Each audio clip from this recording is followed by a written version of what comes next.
My name is Chloe Bennett, and I've always considered myself a reasonably cautious person.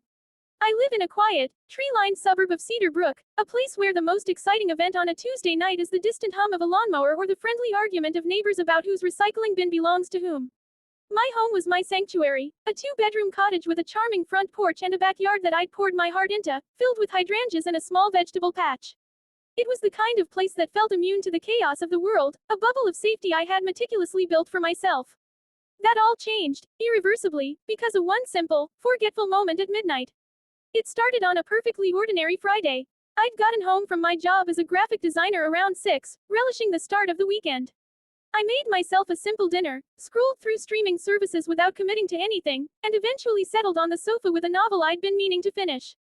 The evening was a portrait of domestic tranquility. The soft, yellow light of my lamp cast a warm pool over the pages, and the only sounds were the gentle hum of the refrigerator and the occasional turning of a page.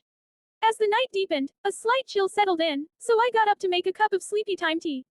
That's when I ventured into the kitchen and opened the back door for just a moment, leaning out to feel the crisp night air. I remember taking a deep breath, looking up at the few stars visible between the branches of the old oak tree, and thinking how peaceful it all was. Then my phone buzzed in my pocket, a text from my friend, Sarah, about our plans for Saturday morning. I got distracted, responding to her, and as I walked back to the comforting embrace of the living room sofa, I completely forgot to slide the bolt shut on the back door. I must have dozed off on the couch, the book resting on my chest, because the next thing I knew, I was jolted awake by a sound. Not a crash or a scream, but something far more subtle. A soft, shuffling noise. The digital clock on the cable box glowed a bright red 2:18 a.m. The house was plunged in darkness now, save for that single red numeral. My heart was already thumping a erratic rhythm against my ribs. I lay perfectly still, straining my ears, trying to parse the silence. Had I imagined it? Was it the house settling, the ancient pipes groaning, or the cat from next door rummaging through my flower beds again? I held my breath. For a long moment, there was nothing. Just the frantic pounding of blood in my own ears. I began to relax, chiding myself for being so jumpy. I was just about to sit up, to shuffle off to my proper bed, when I heard it again. This time, it was unmistakable. It was the sound of a floorboard creaking under a cautious weight. It came from the direction of the kitchen. A cold dread, entirely different from the cozy chill of the night, began to seep into my veins. This was wrong. This was a sound that didn't belong. Every instinct in my body was screaming at once, a primal alarm system I never knew I possessed. I slowly, painfully slowly, pushed myself up from the couch, my muscles tense and protesting. The plush carpet felt like treacherous ground beneath my bare feet. I didn't dare turn on a light. Instead, I crept toward the arched doorway that separated the living room from the small hallway leading to the kitchen and bedrooms. The darkness in the hallway was thick, a pool of ink I was terrified to enter. From my vantage point, I could see a sliver of the kitchen. The moon outside provided a feeble gray light, outlining the shapes of the countertops and the refrigerator. And then I saw it. A shadow. It was a denser patch of darkness that moved, gliding across the moonlit patch of the linoleum floor. It was human-shaped. My breath hitched in my throat, and I clamped a hand over my mouth to stop any sound from escaping. I wasn't alone. There was someone in my house. The reality of it was a physical blow, a nausea-inducing wave of terror. My mind raced, a frantic, disjointed slideshow of panic. What do I do? Where do I go? My phone was still in my pocket, a small, hard rectangle of potential salvation. My bedroom was down this same hallway, but to get there I'd have to pass the kitchen entrance. The front door was on the other side of the living room, too far, too exposed. The shadow in the kitchen moved again, and I heard the faintest rustle, like a hand brushing against a paper bag. He was looking for something. Or maybe he was just looking. I had to move. I had to hide. With painstaking slowness, I retreated back into the living room, my eyes glued to the dark hallway. My heart was a wild drum against my ribs, so loud I was convinced the intruder could hear it. I thought of the small walk-in closet in my bedroom. It was my best option. I inched my way down the hall, pressing myself against the wall, avoiding the floorboards I knew would sing out under pressure. Every second felt like an hour, every tiny shift of my weight a thunderclap in the silence. I could hear the intruder's movements more clearly now from the kitchen, a soft footfall, the slight squeak of a cabinet hinge being carefully tested. He was being quiet, too. That was somehow the most terrifying part of all. This wasn't a frantic, smash-and-grab robbery. This was a deliberate, slow invasion. I finally reached my bedroom door, which was luckily ajar. I slipped inside, the familiar space now feeling alien and threatening. The bed was unmade, a blue comforter tangled from my morning rush, and in the dim light, it looked like a landscape of ominous shapes. I moved directly to the closet, opened the door just enough to slide my body through, and closed it behind me, leaving the smallest of cracks to peer through. The darkness in here was absolute, smelling of lavender sachets and clean laundry, a comforting scent that was now horribly at odds with my situation. Crouched between hanging sweaters and a stack of shoeboxes, I finally, with trembling fingers, pulled out my phone. The sudden bright light of the screen felt blinding, a beacon that would surely give away my position. I fumbled to lower the brightness, my fingers clumsy with fear. I opened the keypad and typed the 3 numbers I never thought I'd have to use in my own home, 911. I pressed the phone to my ear, listening to the ring. Once, twice, it felt like an eternity.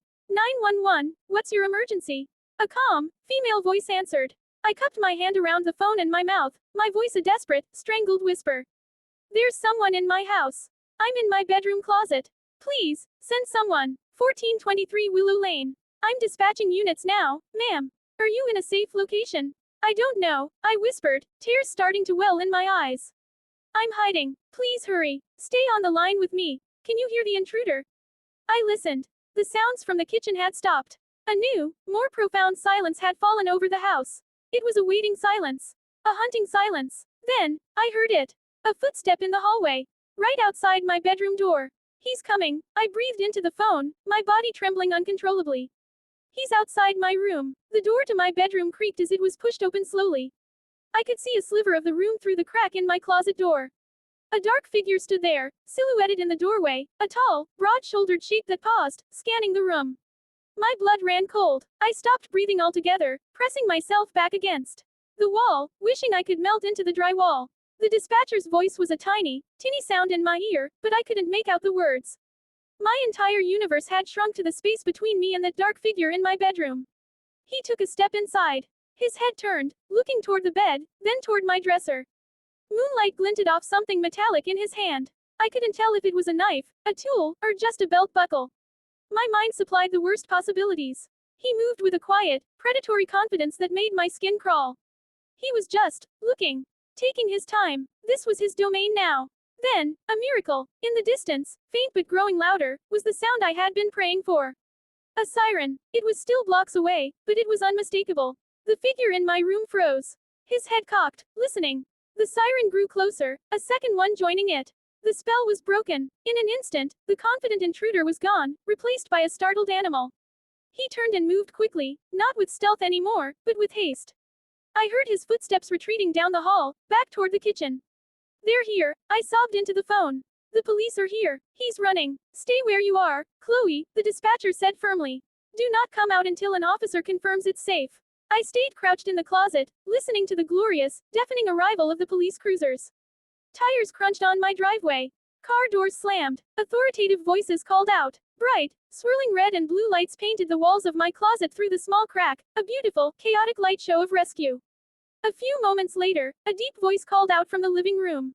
Police, is anyone in the house? I finally emerged from the closet, my legs weak and shaky.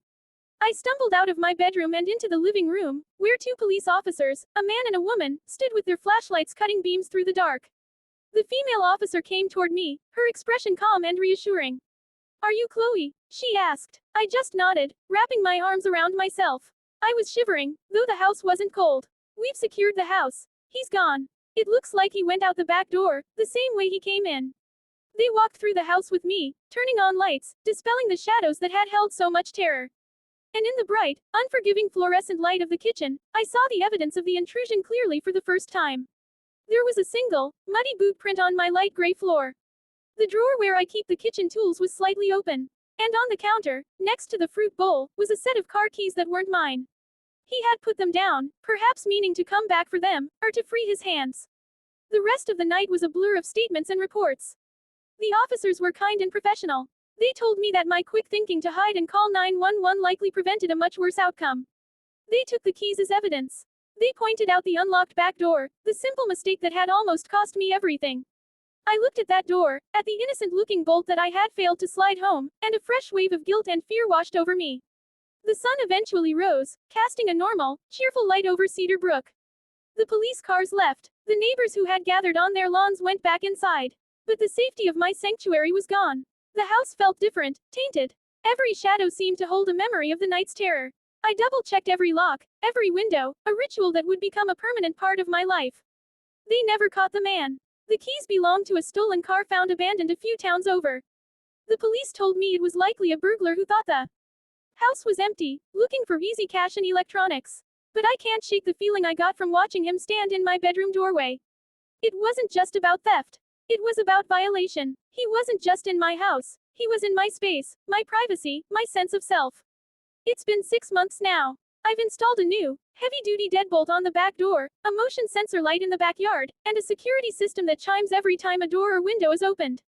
I check the locks every night before bed without fail. The fear has lessened, but it hasn't disappeared. It's a low, constant hum in the background of my life, a reminder of how fragile our safety really is. I learned a terrifying lesson that night, one paid for in sleepless nights and a lingering jumpiness at small noises. The simple, mundane act of locking a door is no longer a thoughtless habit. It is a shield. It is the thin, crucial barrier between the peaceful world I try to build for myself and the unsettling unknown that waits in the quiet of the night.